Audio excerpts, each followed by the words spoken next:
दिखाई दी।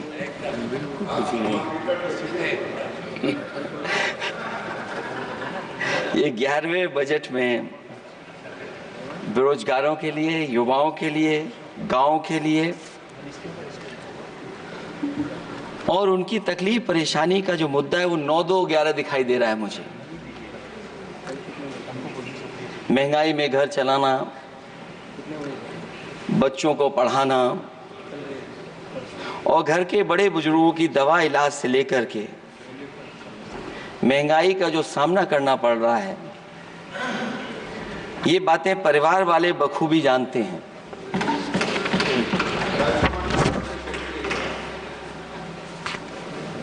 मैं जब सत्ता पक्ष के लोगों के जो आंकड़े देखता हूं और सुनता हूं,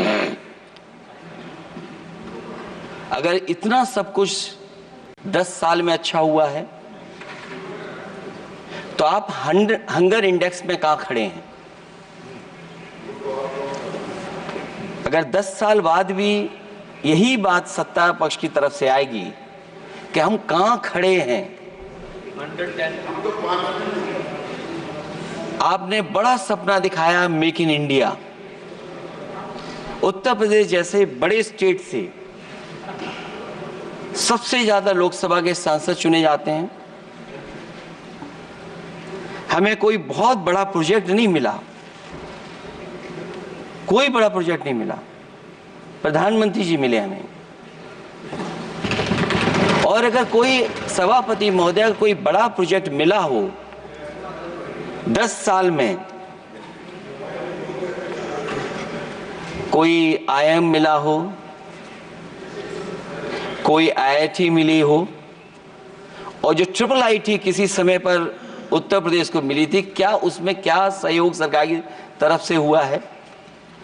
न केवल ये संस्थाएं, बल्कि गवर्नमेंट जो एजुकेशन की इंस्टीट्यूशंस हैं, वो सेंट्रल की तरफ से कौन सी नई आ गई? मेडिकल के क्षेत्र में कोई बड़ा संस्था आई हो? जो 2 एम्स आए हैं, मुझे याद है कि रायबरेली का एम्स भी समाजवादी सरकार में जमीन दी गई, उसके परिणाम है कि वह एम्स बन गया। गोरखपुर में भी जो एम्स आया, समाजवादी सरकार थी, जमीन दी गई, तब एम्स आया। और जो एम्स आ भी गए हैं अगर वहां 2, क्या उनमें पर्याप्त इलाज मिल पा रहा है? केवल यही नहीं, मेक इन इंडिया सपना तो ये दिखाया गया था कि अगर प्राइवेटाइजेशन हो जाएगा तो नौकरियां मिल जाएंगी। कुछ हद तक तो बहुत सी चीजें प्राइवेटाइज हो गई, लेकिन नौकरियां कम होती चली गई। और जो सबसे बड़ा सवाल है, जो पीड़ित परिवार के लोगों को जो हक और सम्मान मिलता है, क्या ये सरकार वो दे पा रही है? टैक्स कलेक्शन में सपना दिखा रहे हैं कि हम यहां पहुंच गए हैं, आखिरकार एक्सपोर्ट क्यों कम होता चला जा रहा है? और हम जो ट्रेड डेफिसिट है उसको कैसे खत्म करेंगे?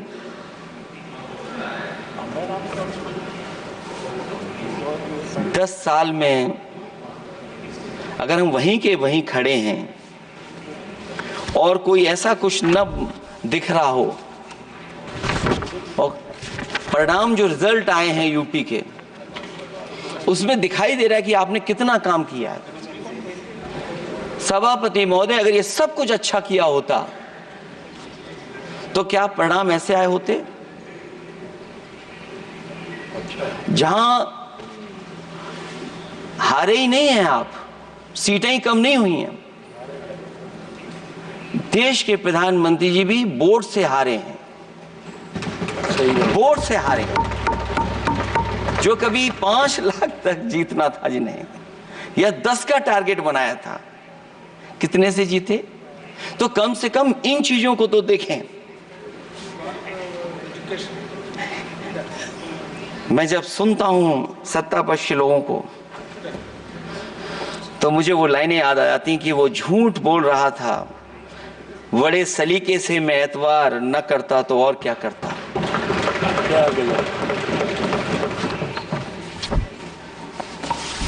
मुझे याद है कि देश के प्रधानमंत्री जी ने जनकपुर में एक झंडा दिखाया था और उस बस में 35 लोग बैठ करके अयोध्या आए थे।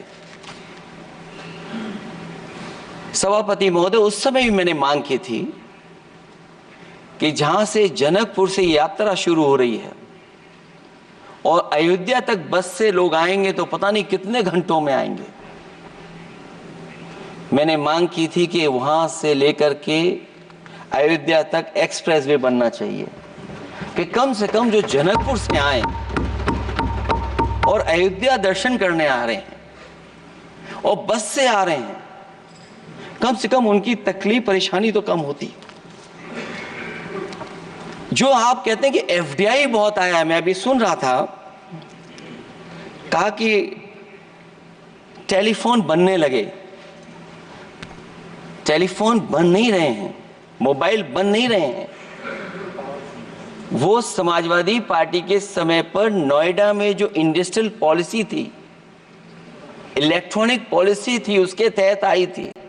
वो इंडस्ट्री जितनी आई है उस समय उस पॉलिसी के तहत आई और बन नहीं रहा है, मेक इन इंडिया नहीं हो रहा है। लेकिन जमीन किसने दी है? जमीन किसने दी थी उन लोगों को? बिना जमीन पर हवा में बना दो तो मैं आपका धन्यवाद दूंगा। उस पॉलिसी के तहत वो झूठ बोल रहा था बड़े सलीके से। आप कह रहे हैं कि एफडीआई लाए हैं हम लोग। एफडीआई, अगर पूरे देश का हम एफडीआई देखें तो उत्तर प्रदेश को कितना एफडीआई मिला है? सभापति महोदय, अगर 1% से ज्यादा भी एफडीआई उत्तर प्रदेश को मिला हो तो बताइएगा आप। जो प्रोजेक्ट डिले हो रहे हैं, जिसकी वजह से कॉस्ट ओवररन हो रही है, उसका जिम्मेदार सभापति महोदय कौन है? डबल इंजन की सरकार है। लखनऊ में भी सरकार आपकी है, दिल्ली में भी सरकार आपकी है। आखिरकार ऐसा क्यों हो रहा है? और आज ही जब सदन में सभापति महोदय हम लोग आए हैं तो एक और रेल एक्सीडेंट की खबर सुनी है। जब से ये सरकार आई है, रेल एक्सीडेंट्स और पेपर लीक में कंपटीशन चल रहा है कि कौन आगे जाएगा।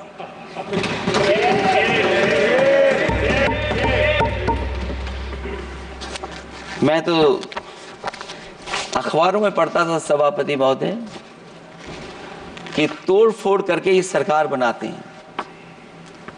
अभी एक सदस्य पिछली बार वो तोड़ फोड़ कर करके शायरी भी बनाने लगे हैं। जो प्रोजेक्ट और जिस प्रोजेक्ट के लिए प्रधानमंत्री जी एयरफोर्स का सबसे बड़ा हवाई जहाज हरकुलिस विमान लेकर के आए थे और वो सड़क पर उतरे थे, वो एक्सप्रेसवे पर उतरे थे। मैं समझता हूं सभापति महोदया, यहां जितने माननीय सदस्य हैं सबने देखा होगा और सबने निर्देश के अनुसार उस पर ट्वीट भी किया होगा। वो जो एक्सप्रेसवे अगर किसी ने बनाया था सभापति महोदय, जो डिजाइन, टेक्नोलॉजी का पार्ट, अलाइनमेंट, वो समाजवादियों की देन थी, वो आपकी देन नहीं थी। ये बात मैं इसलिए कह रहा हूं सभापति महोदय क्योंकि इस बजट में सरकार चलाने के लिए आपने पैकेज दिया है। हमें कोई नाराजगी नहीं है पैकेज देने की, आप पैकेज और दीजिए। लेकिन अगर आप बक्सर से भागलपुर एक्सप्रेसवे बना रहे हैं तो आप उत्तर प्रदेश की पूर्वांचल एक्सप्रेसवे को क्यों नहीं जोड़ रहे हैं?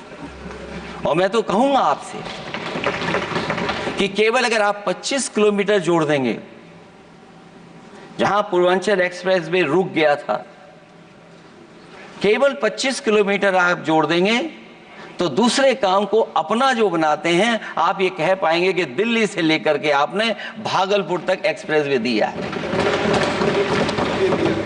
हाँ जी, वो अभी से नहीं, बहुत पहले से बन रहा है बहुत पहले से बन रहा है। मैं ये नहीं कहना चाहता कि क्या दिया आपने, मैं ये कहता हूं कि अगर आप बक्सर से भागलपुर एक्सप्रेसवे दे रहे हैं केवल बिहार के लोगों को खुश करने के लिए, मैं उससे सहमत हूं कि आप बिहार की तरक्की के लिए एक्सप्रेसवे दें, लेकिन जो पखनपुरा जो आखिरी गांव है जहां पर छूट गया है, वहां से आप क्यों नहीं जोड़ रहे हैं? और हमारे स्टेट के लिए आप कोई नया एक्सप्रेसवे क्यों नहीं दे रहे हैं? आप हमारे लिए क्यों नहीं दे रहे हैं एक नया एक्सप्रेसवे? आप दिल्ली के बजट से दे रहे हैं, आप यूपी अपने बजट से बना रहा है। आप बताइए कोई यूपी को आपने एक्सप्रेसवे दिया हो? कोई एक्सप्रेसवे नहीं दिया। और मैं तो कहूंगा, और याद दिलाइएगा अपनी सरकार को, एक बुंदेलखंड एक्सप्रेसवे बना था,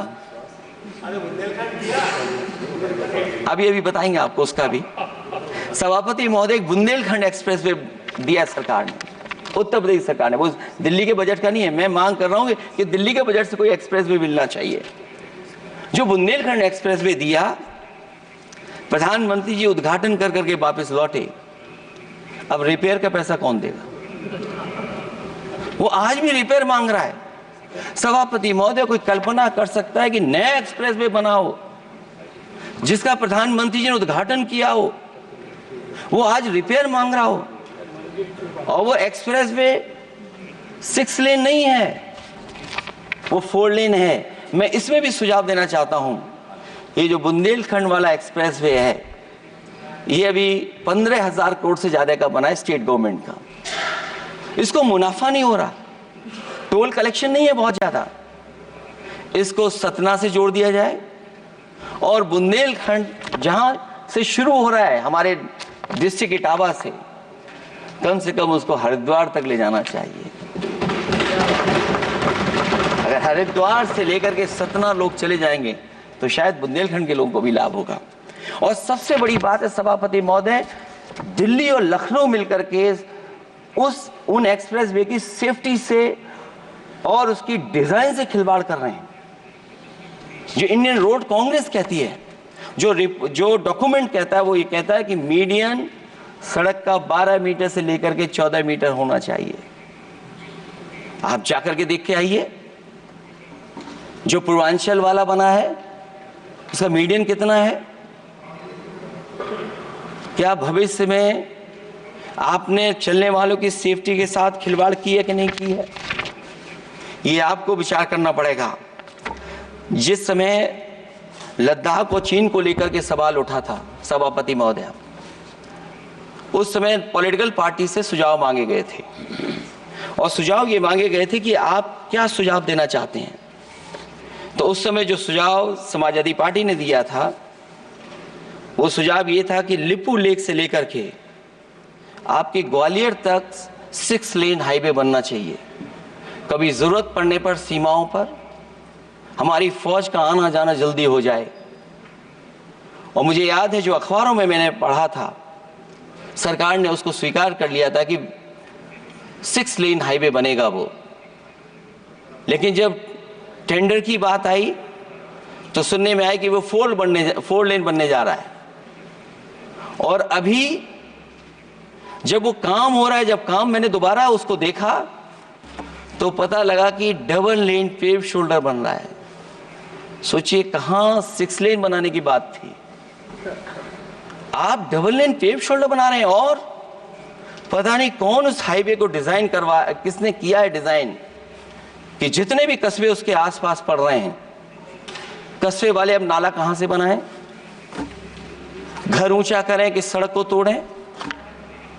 बहुत सारे कस्बों को वो समस्या के संकट में डाल दिया है सरकार ने।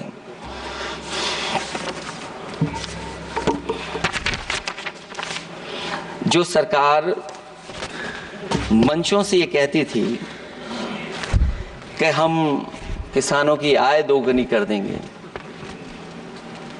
आज तो 11 साल हो गए सरकार को। किसान की आय दोगुनी हो गई क्या सरकार बताए? और अभी मैं बहुत सारे माननीय सदस्यों को जब सुनता हूं तो वो कहते हैं कि हम एमएसपी दे रहे हैं। अगर आप एमएसपी दे रहे हैं तो उसकी कानूनी गारंटी क्यों नहीं दे रहे हैं आप कानूनी गारंटी दीजिए। और फिर कई बार सुनने को मिलता है कि हॉर्टिकल्चर क्रॉप्स के लिए आप क्या कर रहे हैं, उसके एमएसपी की कब तैयारी करेंगे आप? और फिर आय दोगुनी में आप कितना देंगे किसान को? जो पिछले बार बजट में कहा गया था कि एग्रीकल्चर इंफ्रास्ट्रक्चर के लिए 1 लाख करोड़ देश को मिलेगा। अगर 1 लाख करोड़ देश को मिला होगा एग्रीकल्चर इंफ्रास्ट्रक्चर को, तो कम से कम यूपी का शेयर कुछ तो रहा होगा। सभापति महोदय, सरकार ने अगर एक भी मंडी बनाई हो तो बता दें।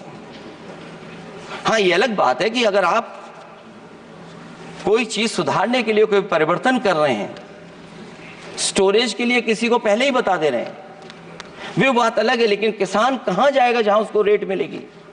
और फिर ये इस बजट में कहा जा रहा है कि हम 109 high yielding and climate resilient varieties लाएंगे। तो सभापति महोदय, हम अपने माननीय मंत्री से कहेंगे कि वो ग्लोबल वार्मिंग के लिए जो आप काम पिछले कितने वर्षों से कर रहे हैं, क्या हुआ उस ग्लोबल वार्मिंग का? COP21 में भी आप हुआ है, G20 में भी आपने आश्वासन दिया, और कुछ नहीं किया। तो आपको क्या लाना पड़ रहा है? 109 high yielding and climate resilient varieties. आप मुझे बताओ, किसान पर कब तक पहुंचाओगे आप? और उसको पहुंचाने के लिए आपके पास क्या इंतजाम है? और फिर दूसरे पैराग्राफ में फिर बदल जाते हैं आप। अभी आप बात कर रहे हैं रेजिलिएंट वैरायटीज की, और फिर आप कह रहे हैं कि हम नेचुरल फार्मिंग को बढ़ावा देंगे। सभापति महोदय, इस सरकार बताए कि रेजिलिएंट क्रॉप सीड्स कब तक पहुंचा देंगे, उससे लाभ किसानों को कैसे मिलेगा? और फिर नेचुरल फार्मिंग जो अभी भी कर रहा है किसान कई जगह पर, उसके लिए क्या अलग से पैकेज है आपके पास बजट में? आपने तो केवल सभापति महोदय एक चीज सीखी है पार्ले जी बिस्किट से, महंगाई और मुनाफा। इस सरकार ने 10 साल में डीएपी की बोरी को, खाद की बोरी को छोटा कर दिया। इससे और ज्यादा छोटा मत करना आप।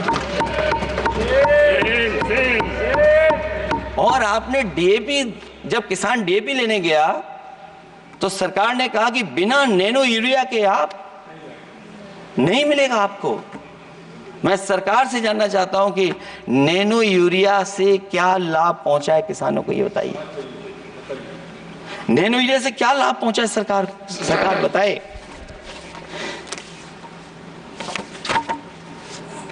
हमारे यहां बड़े बड़े आयोजन हुए सभापति महोदय,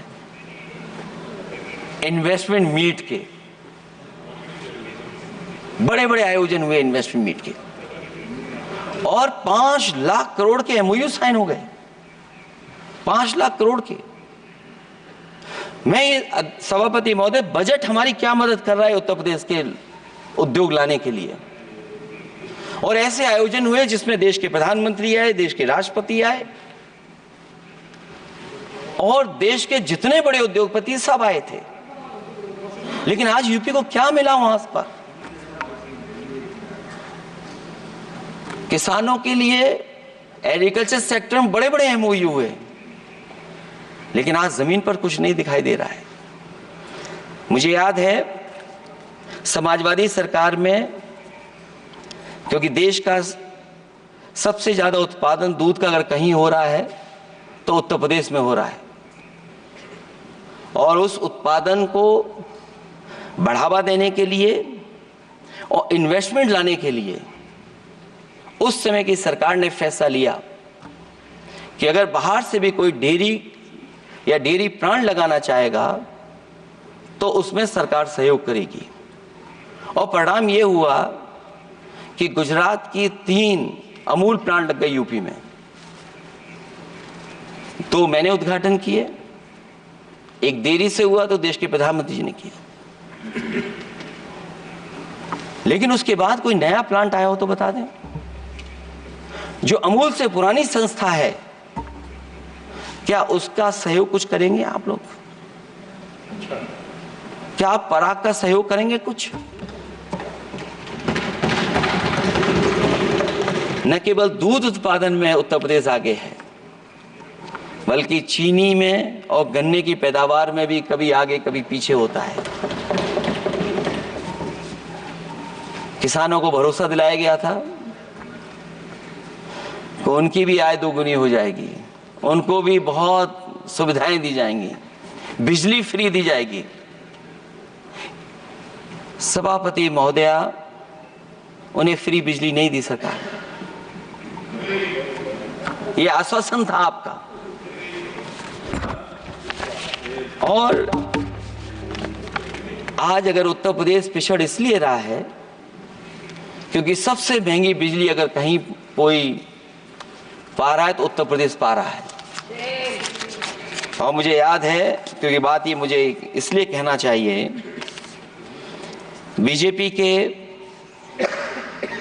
एक विधायक जो सबसे बुजुर्ग थे, वो देश के प्रधानमंत्री जी के क्षेत्र में बिजली 24 घंटे आए, उसके लिए वो धरने पे बैठ गए थे।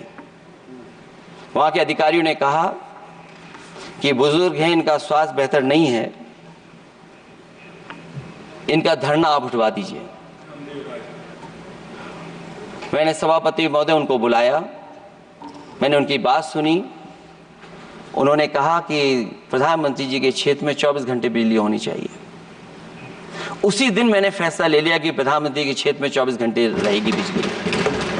और मैंने उससे मांग की सभापति महोदय कि उत्तर प्रदेश देश के प्रधानमंत्री को बनाने में सबसे बड़ा सहयोग किया है, इसका कम से कम बिजली का कोटा तो बढ़ जाए यूपी का। वो 8 साल हो गए,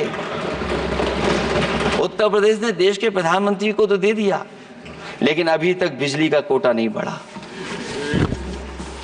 हमें उम्मीद है 11 शुभ होता है, इस 11वें बजट में कुछ तो सुविधाएं ऐसी उत्तर प्रदेश को दी जाएंगी जिससे वहां के लोगों को लाभ पहुंचे, मदद पहुंचे।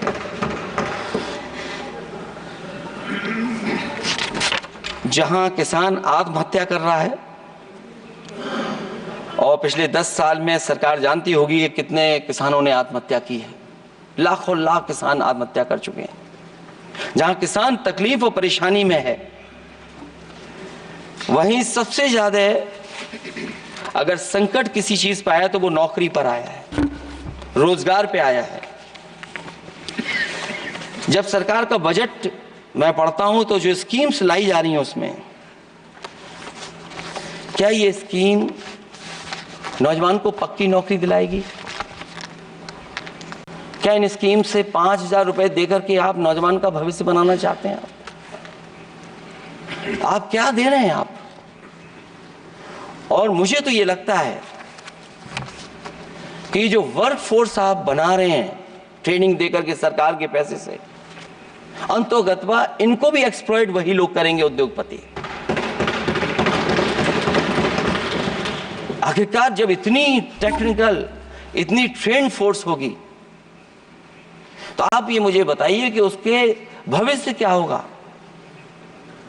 अगर इतने बड़े पैमाने पे आप ट्रेनिंग करा रहे हो, सरकार का बजट उसमें खर्च हो रहा है, तो सभापति महोदय उनका भविष्य क्या होगा? 5 साल के बाद। और जो अग्निवीर वाली नौकरी है, सभापति महोदय, कोई भी नौजवान जो फौज के लिए तैयारी करता है वो कभी स्वीकार नहीं कर सकता। जब पहली बार ये स्कीम आई थी अग्निवीर, उस समय बड़े बड़े उद्योगपतियों से ट्वीट कराया गया था कि अग्निवीर से अच्छी कोई योजना नहीं है, इनको हम नौकरी दे देंगे, हम अपने यहां रख लेंगे। और शायद सरकार में बैठे लोगों को यह बात याद होगी, क्योंकि सरकार खुद स्वीकार करती है स्कीम ठीक नहीं है, तभी वो अपनी अपनी सरकारों से कह रहे हैं कि अग्निवीर वाले जो लौट करके आएंगे उन्हें कोटा दीजिए, आप नौकरी दीजिए। पुलिस में भर्ती करेंगे।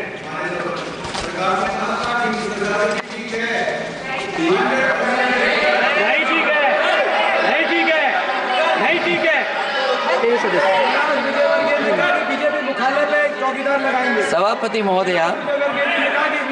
महोदय, मैं बैठ जाता हूं, आप खड़े होकर के कह दीजिए अग्निवीर व्यवस्था अच्छी है।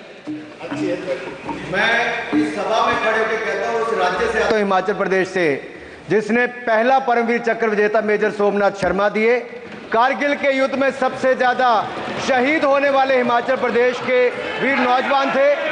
4 परमवीर चक्र विजेता हुए, उसमें से 2 कैप्टन विक्रम बत्रा और सूबेदार संजय कुमार हिमाचल प्रदेश से हुए। और मैं कहता हूं, जी हां, जो लंबे समय से मांग थी 1 रैंक 1 पेंशन की किसी सरकार ने पूरी नहीं की, वो नरेंद्र मोदी जी की सरकार ने यहां पर पूरी की है। और मैं एक बात और कहता हूं, अखिलेश यादव जी सुन ले, अग्निवीर में 100% एम्प्लॉयमेंट की गारंटी है और रहेगी। माननीय सदस्य साहब अपनी बात सभापति महोदया, जो मैंने बहुत छोटा सवाल पूछा था, मैं दूसरी बात कहता हूं। अगर ये जो बात आप कह रहे हो, तो आपको जरूरत क्यों पड़ रही कि आपको उत्तर प्रदेश में और प्रदेशों में कोटा देना पड़ रहा है 10%? सभापति महोदय, सभापति महोदय, सभापति महोदय, बैठिए सभापति महोदय, जहां तक परमवीर, रुक जाइए,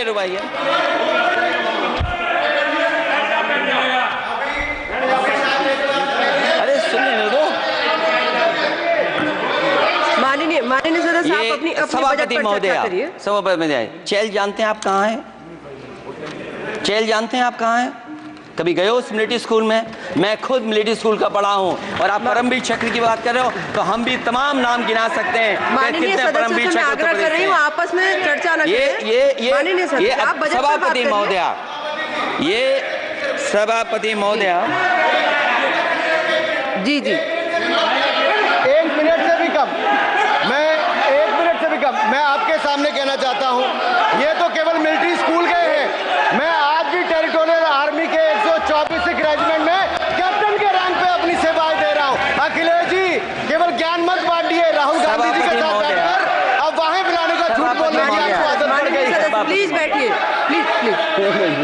माननीय सदस्य से मैं आग्रह कर रही हूँ, आप अपनी बजट पर चर्चा करें। सभापति महोदय, आपका समय पूरा हो गया है, मैं प्लीज कंप्लीट करिए। सभापति महोदय, मैं इसलिए नहीं कह रहा, मैं क्या बात कहना चाहता हूँ, शायद मंत्री जी नहीं रहे इसलिए तकलीफ परेशानी ज्यादा है।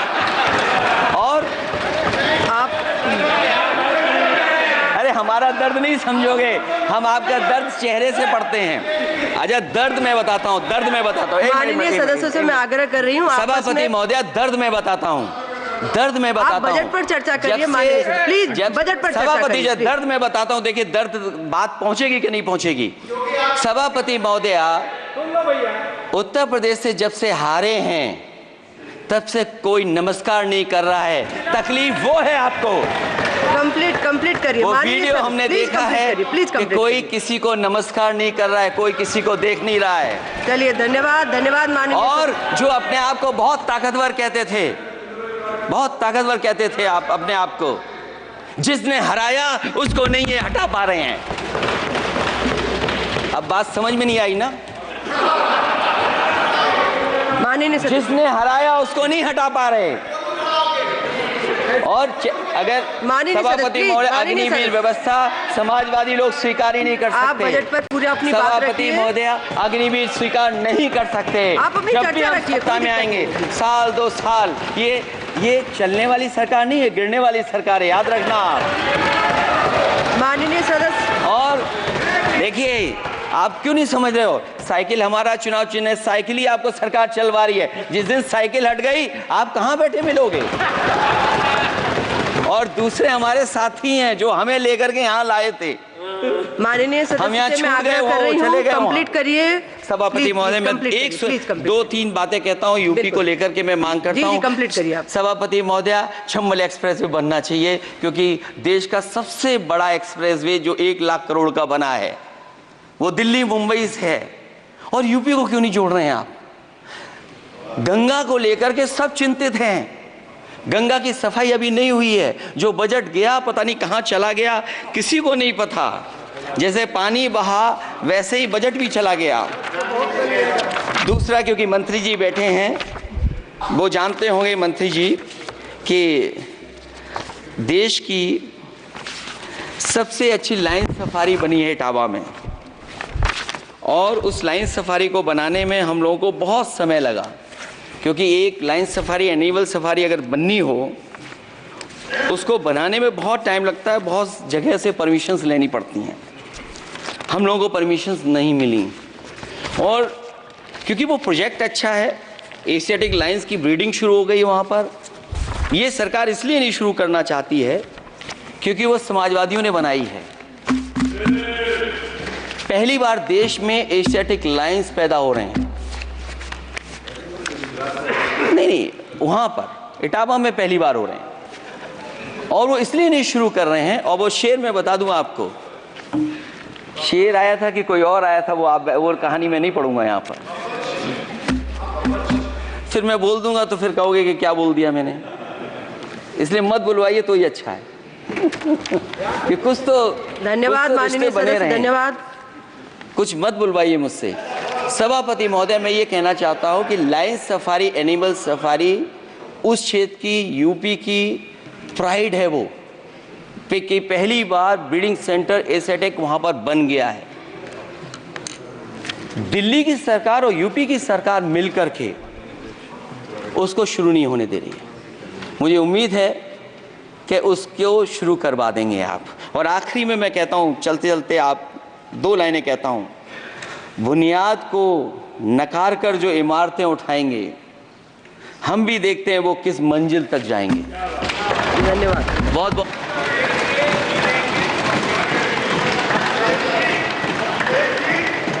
अखिलेश जी, कुछ ज्ञान माननीय विपक्ष के नेता को भी दे दीजिए। आपने अच्छा भाषण दिया, उनको भी सिखा दीजिए। हालांकि अयोध्या को मैंने कहा हम काम नहीं रोक रहे हैं, लेकिन सभापति महोदय मैं कहना चाहता हूं, इन लोगों का कौन टाउन प्लानर है, कौन आर्किटेक्ट है, मैं नहीं जानता हूं, लेकिन ये जब सरकार से चले जाएंगे तो विश्व की सबसे बढ़िया नगरी अगर कोई बन करके दिखाएंगे तो वो अयोध्या नगरी होगी। माननीय सदस्य को इससे बड़ा सम्मान और कोई नहीं हो सकता। माननीय सदस्य श्री नवस कनी जी।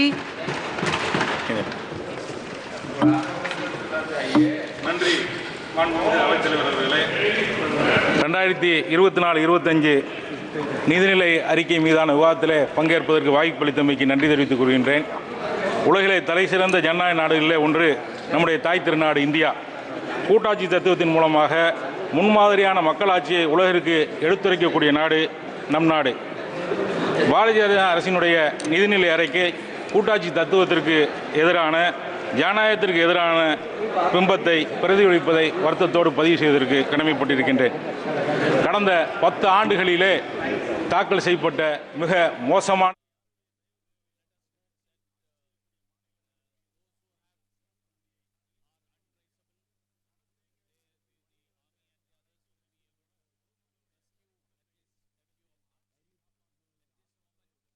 Well, a massive showdown erupts in the Lok Sabha over the Agniveer debate, where we have seen Samajwadi Party chief Akhilesh Yadav raking up a controversy and levelling allegations against the centre for the Agniveer scheme right now. In the time given to Samajwadi Party chief Akhilesh Yadav, several issues were taken up by him, including the Agniveer scheme and also the development of the Uttar Pradesh state, also countering the central government on many issues while the scheme is concerned, and saying that the state of Uttar Pradesh has shown them that development is the only issue for the state.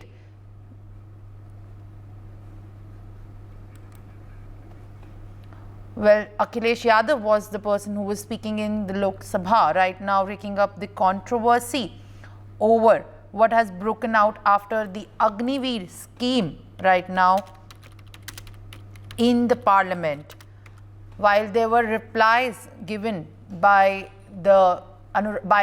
former Union Minister Anurag Thakur, Akhilesh Yadav had raked up the controversy and took a straight jibe on the BJP over the issues that happened as the result of Lok Sabha also was not favourable for BJP in the state of Uttar Pradesh. Joining me on the broadcast is my colleague Mehndi.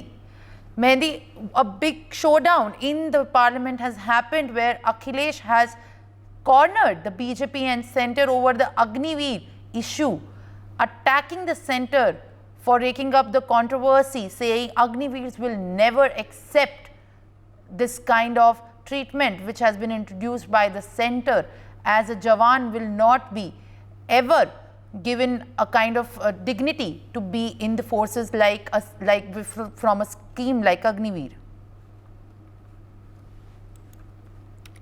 We all know that parliament session is going on and the war of words is clearly seen between the party in power, that is BJP, and the opposition. And today we all heard Akhilesh Yadav's address in the parliament, and he specifically targeted the central government for the Agniveer scheme. And this is not the very first time, Simran, when opposition, has targeted the central party for this. All the opposition members, whether it's the senior leaders of Congress, Rahul Gandhi, Priyanka Gandhi, and everyone who is in the India Alliance has also targeted the BJP for the Agniveer schemes. And today we specifically, saw Akhilesh Yadav speaking on that and, opposing this scheme of the central government. Yes, Sanjay. Well, not just the Agniveer issue. Many issues were taken up in the parliament and by Samajwadi Party chief Akhilesh Yadav. While the development of Uttar Pradesh was concerned, he also took straight jibes on former Union Minister Anurag Thakur as well, Mehndi. Then yes, and then not only Agniveer scheme was on Akhilesh's agenda today because he specifically said and targeted other things also, whether it's the development in Uttar Pradesh, and we all saw that how Lok Sabha polls turned out for BJP, and BJP has faced a big lash out in Uttar Pradesh. For that, Akhilesh Yadav is already targeting the development in Uttar Pradesh and also targeting the party in power, Yogi's government, and the double agency Sarkar. And today also he targeted that development schemes and the development schemes that Yogi's government is, planning to keep forward for the Uttar Pradesh's, development and other things. Yes, Sanjay. While Anurag Thakur has definitely said and replied that 100% employment is guaranteed for Agniveer, Samajwadi Party chief Akhilesh Yadav has said that this is not the government that will run smoothly, taking straight jibes against the central government, while also saying that a lot of MOUs have allegedly been signed to build industries on paper. But in reality, there is no development in the state of Uttar Pradesh. These are the straight attacks that have been made by Samajwadi Party chief Akhilesh Yadav, also cornering the center and specifically former Union Minister Anurag Thakur on the performance by the Bharatiya Janata Party in the state of Uttar Pradesh. For more such videos, subscribe to the NewsX YouTube channel, hit the bell icon.